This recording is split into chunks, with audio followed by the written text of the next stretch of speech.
Your radio on air online, Lake 96.1, Saturday at the 70's. From the Land of the Lost, today's Close Enough comes from 1980. The only single that the band Yipes out of Milwaukee charted with. It was a cover of the Beach Boys' Darlin'.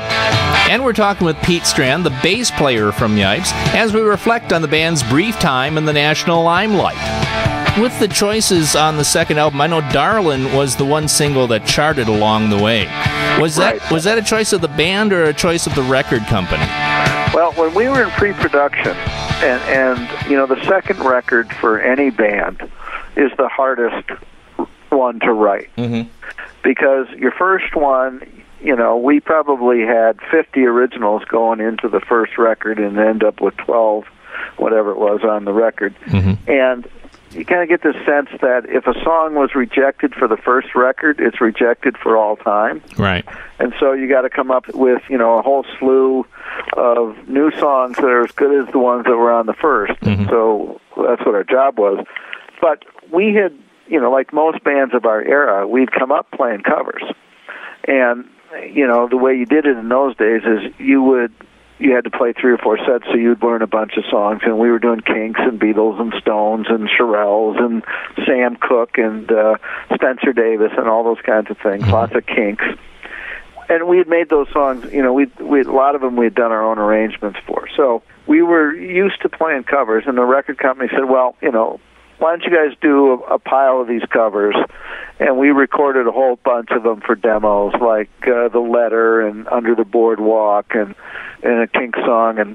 And they said, you know, see if you guys can do like a new wave take on Darlin'. And, you know, we'd always done stuff like, we hadn't done Come See About Me before, but we had done I Feel Good, and we had done lots of girl group and soul songs. Mm-hmm. And so when they said, why don't you try that one too? And so we just kind of sorted them out, and the demos worked. We tried them out live, and people seemed to respond to them. And so when it came to do the second record, they said, well, we want you to record those 2 along with your originals, and then we'll figure out what are the 11 or 12 that go on the record. So both the covers turned out pretty well, I thought. Good. You know, we somehow pulled off all the harmony on Darlin'.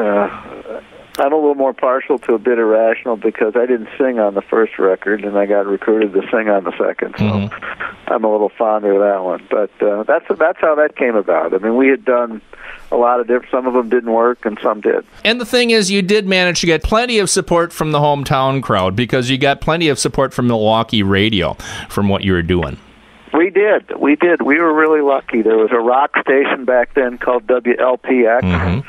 And they really liked our band, and we made friends with the jock. There's a guy named Jim McBean, I think, he emceed whenever we played at the Palms. He came back once from vacation early to MC, and Peaches. You remember the Peaches record store? Oh yeah, I do indeed. The chain. Mm-hmm. Yeah, we put our hands in cement for them, and it was great. We actually even got played on WOKY, which was pretty cool for those of us who grew up in the area and remembered Beatle Bob Berry, and WOKY was the first top 40 pop station that I was into. Yeah, it was the hit station for a long time in Milwaukee, that's for sure. Yeah. So.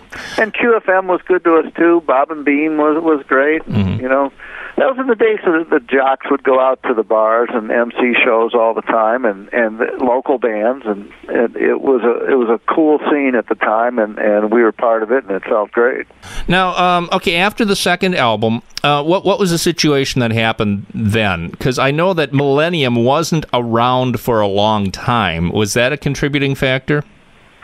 Well, you know, the second record just didn't do what the record company hoped it would do in terms of launching us into, a higher stage, I guess, a greater stage, and the sales weren't what they hoped they would be, and Millennium hadn't really broken through with anybody. They eventually had a hit with Miko's Star Wars.